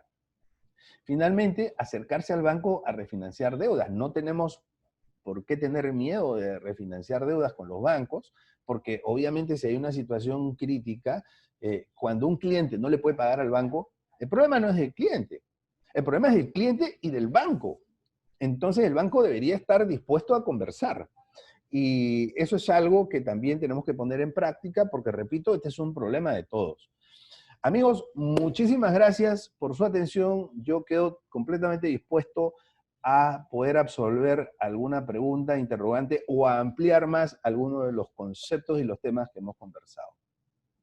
Muchas gracias, don Ernesto, por su interesante presentación de esta mañana. Con esta presentación concluimos la fase de presentación de cada uno de los expositores y abrimos el compás para lo que son las preguntas y respuestas a nuestros panelistas. Recuerden que la deben hacer a través de la aplicación de preguntas y respuestas que tenemos aquí en el Zoom para poder formulársela a cada uno de los panelistas. La primera pregunta la hace Sixto de la Cruz. ¿Qué rol juega dentro del escenario económico el momento en que se haga la apertura de los bloques? Esto es para don Ernesto. ¿Qué rol juega, perdón? ¿Qué rol juega dentro del escenario económico el momento en que se haga la apertura de los bloques? Ok, bien, gracias por la pregunta. Yo pienso que, digamos, dos cosas. Primero, la cuarentena no es cuarentena. Y esto no es una opinión, digamos, de epidemiólogo o de especialista.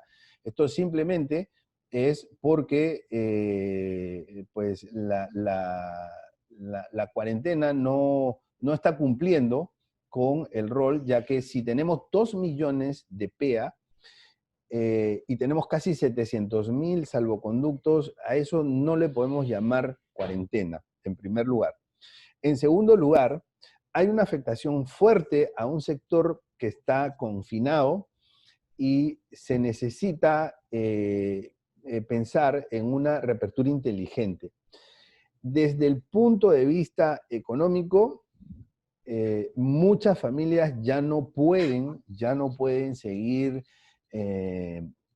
soportando el confinamiento, porque obviamente, como ustedes saben, en 100 balboas de ayuda no alcanza, y en algunos casos no les ha llegado, de manera que la situación es tremendamente crítica y como bien lo dijo nuestro amigo Leopoldo Neira, la pandemia, o sea, no es que es un problema solamente de salud, ni es un problema solamente económico. La pandemia es un problema social, entonces hay que ver todo en su contexto completo. Y en ese sentido, mi recomendación es pensar en una pronta reapertura inteligente de los bloques. De lo contrario, como también se ha comentado en este grupo de panelistas, corremos el riesgo de caer en una convulsión social, que es algo que no queremos. Entonces tenemos que comenzar a dar oportunidades bajo, por ejemplo, el esquema de reinicio vertical, que permite abrir muchos bloques, pero con mucho cuidado. Muchas gracias, don Ernesto. La siguiente pregunta es para Temi, la hace Rafael Williamson. Temi nos habló del aumento de las protestas sociales. ¿Y qué tenemos sobre el aumento de la criminalidad? Es que gracias Rafael por la pregunta, una cosa va con la otra. Ante aumento de una crisis socioeconómica y ante el aumento del desempleo, 2 más 2 son 4. Vendrá un aumento de la criminalidad. Y miren ustedes lo que ha pasado en Panamá en 4 meses de pandemia. En los últimos meses ha habido un aumento sustancial de la criminalidad. Y eso en época de cuarentena relativa, como bien decía Ernesto. Imagínense el día que se abra con todos los bloques, que tenemos que abrirlo. Y como dice Ernesto con toda razón, tiene que ser una apertura inteligente, que no la hemos tenido hasta el momento. Ahora, imaginémonos el día que se elimine la cuarentena y la gente no tenga empleo, la gente tenga que ir a la calle a buscar el sustento. Es evidente y es obvio que vendrán niveles más altos de delincuencia en el país. Y aquí viene una parte importante para terminar de contestar la pregunta. Es la carencia que ha habido del Estado y del gobierno de poder gestionar planes, porque esa es la labor de un gobierno, de gestionar planes para enfrentar los retos que tiene por delante. Y creo que uno de los retos más importantes que va a enfrentar el gobierno es cómo combatir la delincuencia en lo sucesivo. Y creo que ahí tampoco hay planes y proyectos para combatirla. Así que aprovechamos esta instancia para hacer un llamado al gobierno de que tiene que prepararse, porque es obvio que va a venir un aumento de la delincuencia. Muchas gracias, Temi. Para todos los que le están preguntando cómo pueden tener acceso a la presentación, lo habíamos dicho al principio, lo reiteramos, pueden escribirnos al correo info@capitalnewspa.com para que podamos enviarle la presentación respectiva de la mañana de hoy. La siguiente pregunta la hace Yanela Torres. ¿Qué opinión tienen ustedes con respecto a la industria inmobiliaria en donde en ciudades como Estados Unidos es considerada negocio esencial y en nuestro país ni siquiera se ha considerado darle salida a corredores inmobiliarios idóneos, quienes pueden ayudar a reactivar la economía a través de nuevos negocios, mudanzas residenciales y servicios de apoyo a estas áreas? Ok. ¿A quién va dirigida la pregunta? Abierta a todos los tres Bueno, panelistas. yo voy a hacer un pequeño comentario sobre el sector inmobiliario. El sector inmobiliario, pues, en conjunto con el sector construcción, representa el sector más importante de la economía panameña en participación del PIB. Representa un poco más del 21% del PIB de la economía panameña, juntando sector construcción con sector inmobiliario. Es un sector que tiene mucha volatilidad. Quiere decir que es un sector que cuando le va bien, tiene muchos colaterales en la economía panameña, y cuando le va mal, pues también es al revés, afecta a la economía panameña de manera considerable. Digamos, tiene mucha variabilidad. En la medida en que se le pueda poner el ojo a dos sectores importantes, uno es construcción inmobiliario, y el otro es comercio minorista, en la medida en que se pueda impulsar esos dos sectores, los efectos del impacto económico, que son terribles, se van a poder sobrellevar de mejor manera, ¿no? Por eso, por un lado, creo que tenemos que encontrar mecanismos para una reapertura de estos sectores. Miren, el sector construcción no es un sector que genera aglomeración de personas. O sea, se puede mantener los distanciamientos, o sea, tranquilamente.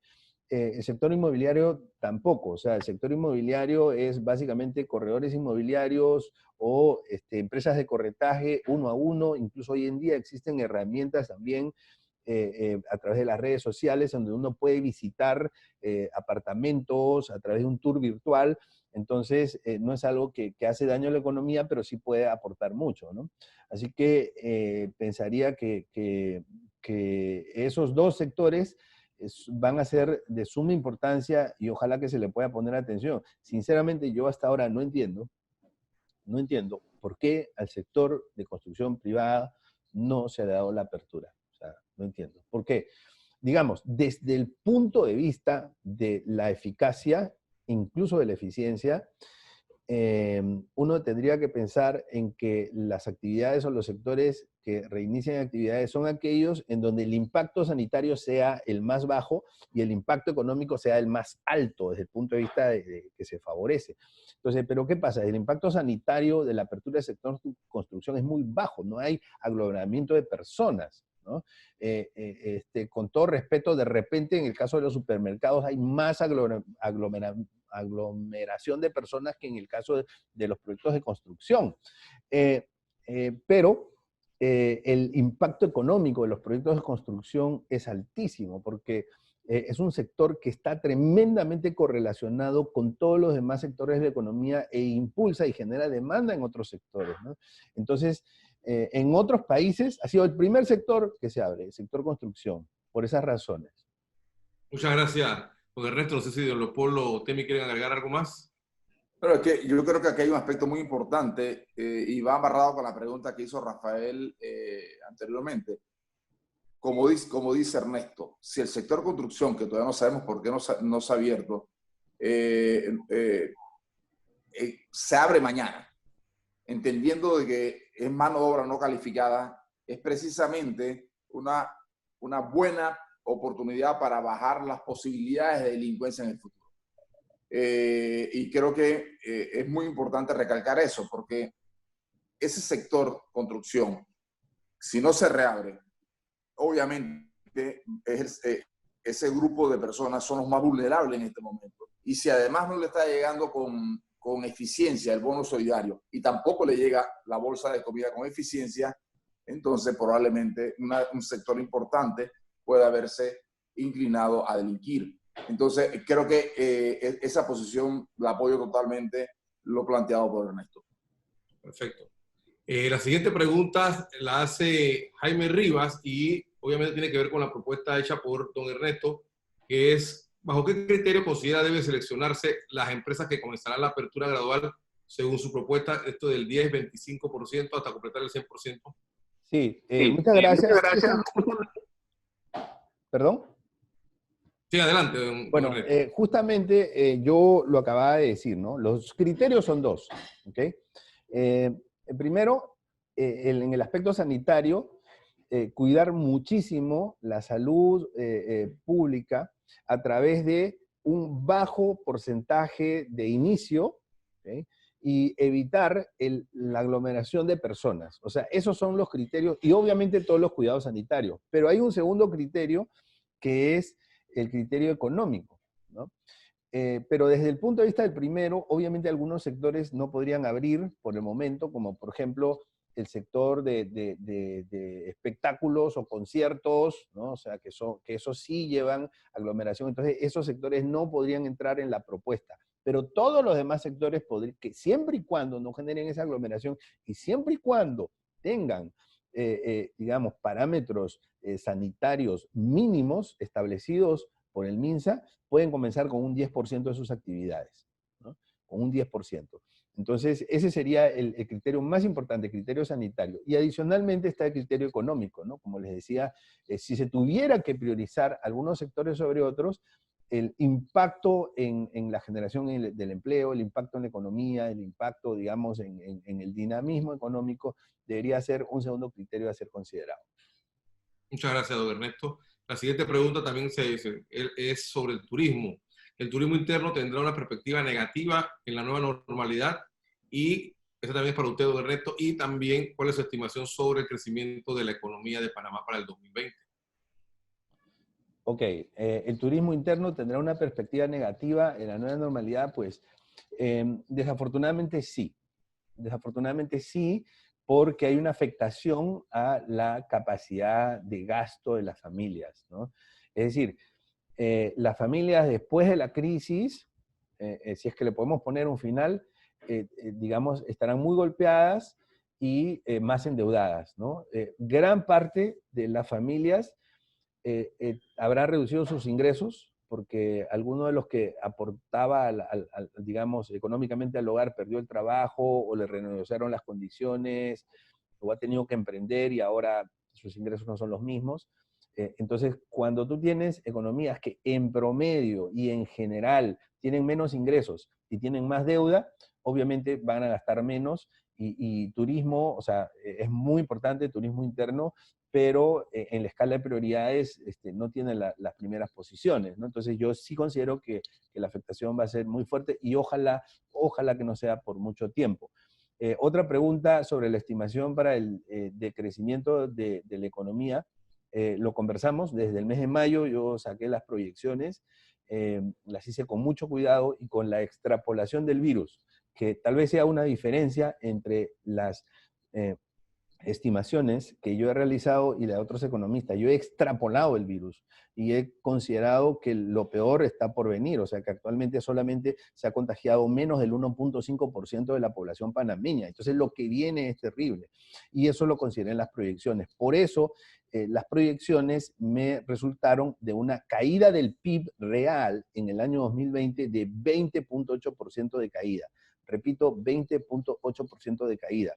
Y lamentablemente, no solamente eso, sino que en el 2021 habría una pequeña caída del 2.7% porque los efectos, sobre todo de los despidos y de las terminaciones laborales, se mantendrían incluso durante el año 2021. Entonces, lamentablemente no sería el año de la recuperación. 2022 sí es un año de recuperación.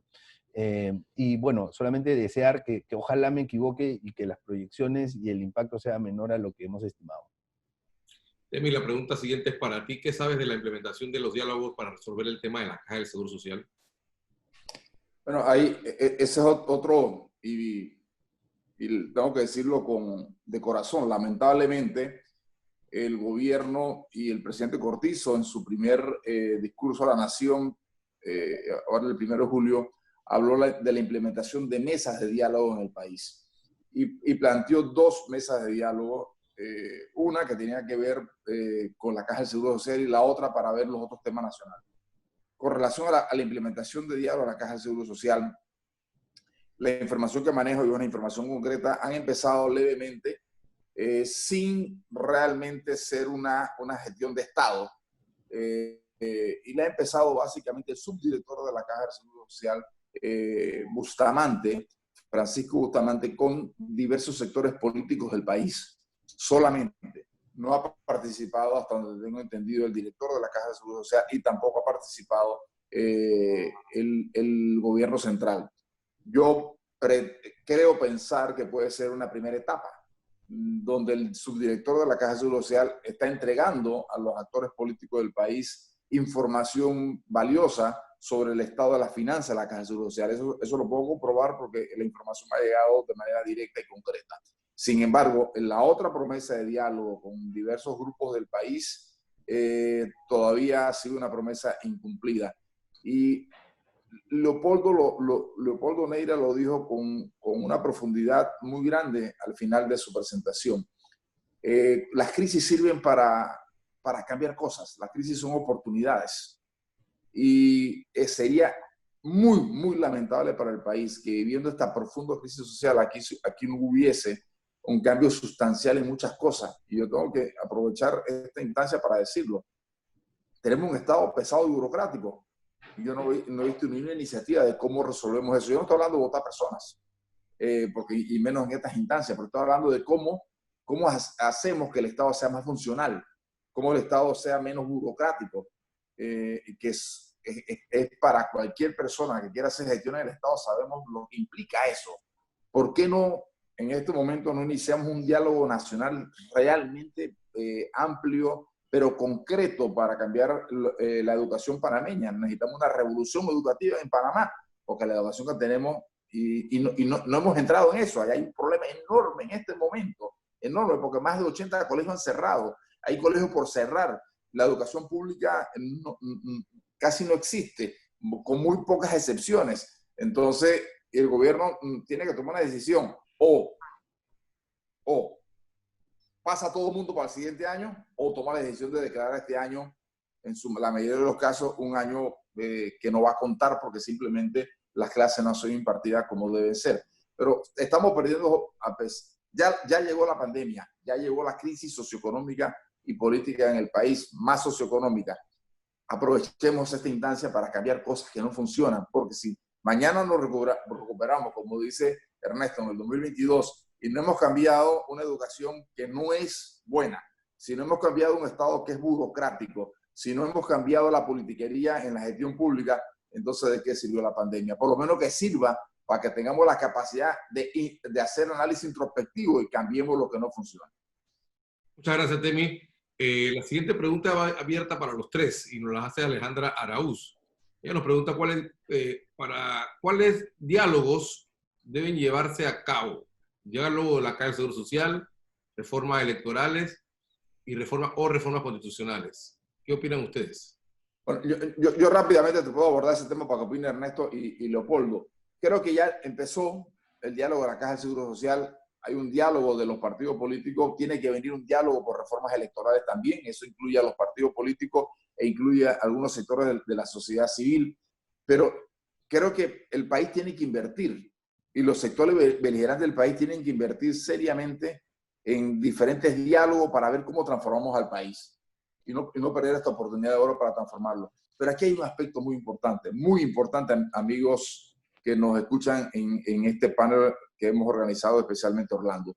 Si no hay la voluntad, y aquí la voluntad en política es fundamental, si no hay la voluntad del gobierno de llevar adelante estos diálogos, pero con la voluntad de que lo que ahí salga lo van a implementar. Si esa voluntad no existe, entonces la gente va a perder el tiempo. Y hasta el momento el gobierno no está demostrando la voluntad de realmente tomar en cuenta lo que la gente está diciendo, de realmente abrir el abanico de oportunidades para nutrirse y llevar adelante nuevas soluciones para cambiar el país. Por ejemplo, vienen elecciones en el 2024 y el tiempo pasa muy rápido. Hay una oportunidad de cambiar el código electoral, para hacer un código electoral mucho más eficiente. ¿Quién no quiere cambio en la elección de diputados? ¿Quién no quiere cambio en la elección de los magistrados de la Corte Suprema de Justicia? Todos los panameños queremos eso, pero ya vimos cómo las comisiones que que domina un sector de diputados van a oponerse a esos cambios profundos que necesita el país. Entonces,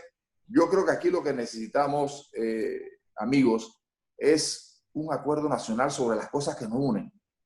Si no somos capaces como panameños de sentarnos y vamos a eliminar lo que nos desune y vamos a implementar las cosas que nos unen, por lo menos para avanzar, dar un paso adelante para ir transformando el país. Esa sería mi propuesta.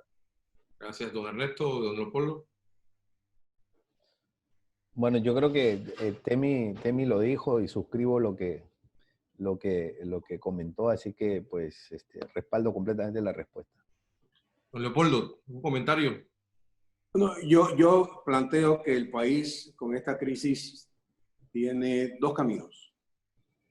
El primer camino es el fácil, el tratar de que el status quo que teníamos, volverlo a reconstruir, porque el país, después de esta crisis, se está destruyendo. Y lo segundo es levantarnos sobre nuestros propios pies, empinarnos como panameños y entender que ya tocamos fondo.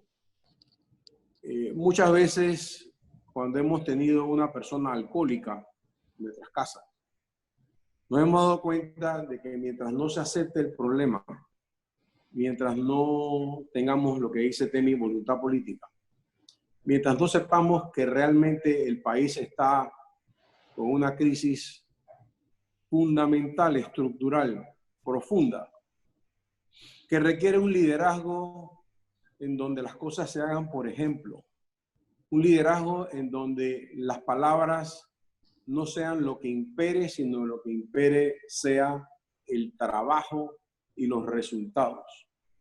Y yo estoy optimista de que con este movimiento Todo Panamá, estos vacíos de poder que parecen existir van a ser retomados por la sociedad civil. Y que esa sociedad civil que comienza a reconstruir el país de abajo hacia arriba va a dar una gran campanada en donde los políticos entiendan que agarrar y engrandecer el gobierno con una serie de gastos no ha dado resultado en el país. Cada año, cada 5 años y cada año dentro de esos 5 años, el Estado ha ido creciendo de manera espectacular como una fórmula para colocar ahí cuadros políticos que consecutivamente le han dado la espalda a la oferta electoral de todos los gobiernos. Se tocó el tema de que el desgreño administrativo no lo podemos seguir tapando a través de seguir endeudando al país. Tenemos que tocar fondo y estamos próximos a tocar fondo. Lo peor va a venir. Y cuando venga esta situación, yo tengo la confianza de que en vez de que el país se desboque, el país haya un renacimiento en la cual pongamos dos banderas muy claras. La primera bandera tiene que ser en el aspecto de la justicia. Mientras en el país no haya realmente una justicia en el cual la certeza del castigo esté garantizada, el país no puede tener absolutamente ningún motivo por el cual los políticos quieran cambiar al país. Y segundo, mientras no eduquemos a nuestra siguiente generación de que realmente la única manera de poder agregar valor a una economía es a través de que cada uno de los panameños aportemos lo mejor de nuestros conocimientos. Entonces, esa justicia tampoco se va a poder mantener. Son dos pilares que necesitamos abrazar, no el gobierno, no los políticos. Es una exigencia que tenemos que tener todos los panameños para que unidos, sin banderías políticas, no le pidamos a los políticos que tengan voluntad. Tenemos que exigirle a los políticos que la tengan. Muchas gracias, don Leopoldo. Vamos a ir cerrando con esta última pregunta para ajustarnos al tiempo. Y esta pregunta es para don Ernesto. ¿Cómo ayudan los bonos emitidos por el Banco Nacional de Panamá recientemente en el mercado local? Ok, bueno, los recursos, bueno, la emisión ha sido sumamente exitosa. Se ha obtenido la tasa de fondeo más baja que yo haya visto de un banco panameño en mercados internacionales. Y principalmente pueden ayudar a la economía de dos formas. Primero, a través de un fondeo a los sectores productivos que necesitan recursos para dos cosas. Necesitan para capital de trabajo, porque el capital con esta crisis se ha erosionado, y también para inversiones. O sea, hay muchos negocios que requieren una transformación. Entonces, son negocios viables, pero tienen que hacer inversiones para transformar su negocio, para hacer el cambio, digamos, con el nuevo modelo o la nueva economía a la que nos estamos enfrentando, ¿no? Entonces, se puede ayudar a través de préstamos directos, a través del Banco Nacional. Otra de las cosas es que el Banco Nacional puede hacer préstamos que se denominan de segundo piso, es decir, Banco Nacional prestándole a los bancos de licencia general privados para que a su vez ellos usen estos recursos a la viabilización de los créditos o a sus propias necesidades. Y la tercera forma es también a través de compra de carteras que puede hacer el Banco Nacional de Panamá a los bancos privados, porque, como tú sabes, el negocio bancario es un negocio de apalancamiento, es un negocio en donde los accionistas ponen un balboa y los depositantes ponen 9 en promedio, ¿no?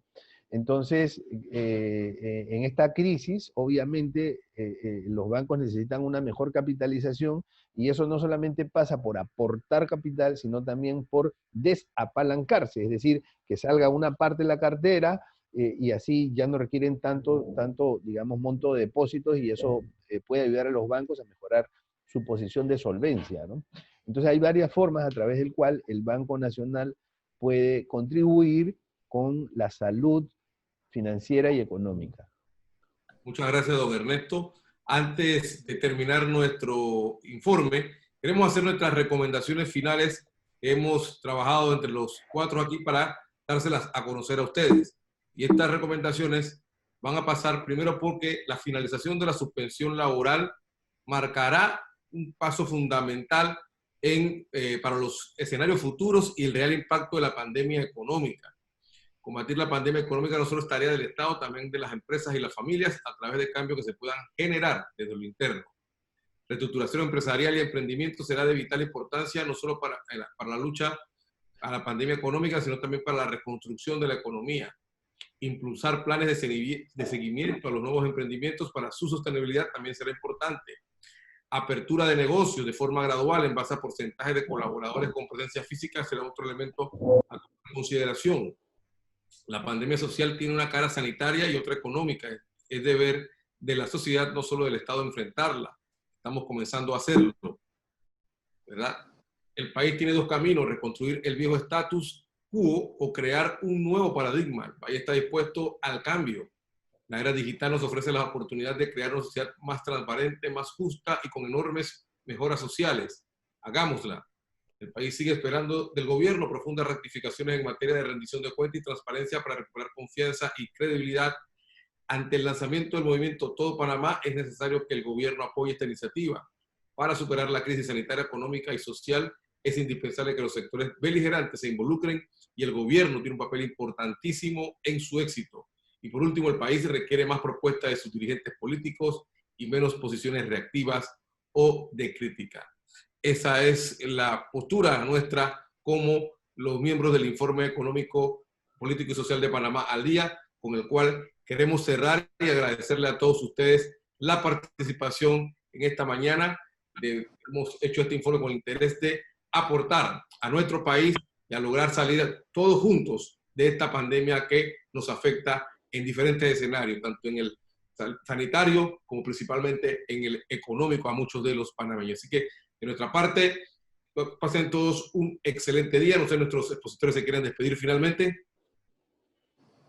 Bueno, muchísimas gracias. Nos sentimos muy complacidos de la participación de todos ustedes, lo que indica que hay preocupación, que hay interés por el futuro del país, y les agradezco muchísimo acompañarnos, porque con gente como ustedes es donde el país tiene futuro. Muchísimas gracias. Bueno, de mi parte, muchas gracias también. Para mí siempre me causa entusiasmo traer estos informes a la audiencia y me siento motivado por el interés que hay de las personas que asisten. Les estaremos enviando siempre con el objetivo de mejorar una encuesta para que nos ayuden con sus sugerencias a fin de poder implementar algunas consideraciones que ustedes nos puedan aportar. Gracias a todos. Bueno, de mi parte, muchas gracias. Les agradezco su participación y espero poder estar con ustedes prontamente. Muchas gracias nuevamente a todos los panelistas por las excelentes presentaciones de hoy y a ustedes por haber participado con nosotros. Les reiteramos que los interesados en tener la presentación nos pueden escribir al correo info@capitalnewspa.com. Ya lo pusimos incluso en el chat, el correo. De igual manera, este evento se ha grabado para ser editado y presentado a través también de nuestra plataforma, nuestro canal de YouTube, Capital News PA, y también está siendo grabado y fue transmitido también por nuestro Instagram personal, Orlando Mendieta 6, así que iba a quedar grabado también este interesante evento de la mañana de hoy. Que pasen todos un buen día y salud.